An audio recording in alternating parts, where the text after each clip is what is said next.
Amazon জঙ্গল পৃথিবীর সবচেয়ে বড় এবং নির্জন এলাকা। এই জঙ্গলের বিশালতাকে কল্পনা করা কঠিন। যদি আপনাকে ঠিক মাঝখানে ফেলে দেয়া হয়, তাহলে এখান থেকে বের হতে আপনার প্রায় 472 দিন সময় লাগবে।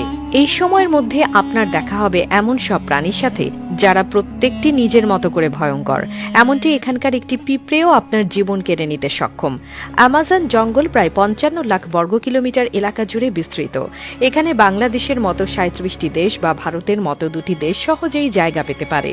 8টি দেশের মধ্যে এই জঙ্গলের বিস্তার রয়েছে: America, Brazil, Peru, Colombia, Bolivia, Venezuela, Ecuador এবং গায়ানায়। পৃথিবীর মোট অক্সিজেনের 20% আসে এই জঙ্গল থেকে। এই জঙ্গলকে রেইন ফরেস্ট বলা হয়, কারণ বছরে একটি দিনও নেই যেদিন এখানে বৃষ্টি না হয়। জঙ্গল এতটাই ঘন যে সূর্যের আলো মাটিতে পৌঁছাতে প্রায় 10 মিনিট সময় লাগে। এর ফলে দিনের বেলাতেও এখানে প্রায় অন্ধকার থাকে। এখানে 40,000 প্রজাতির গাছপালা, 1300 প্রজাতির পাখি, 2200 প্রজাতির মাছ, 270 প্রজাতির স্তন্যপায়ী প্রাণী এবং 380 প্রজাতির ভয়ঙ্কর ক্ষুদ্র প্রাণীর বসবাস।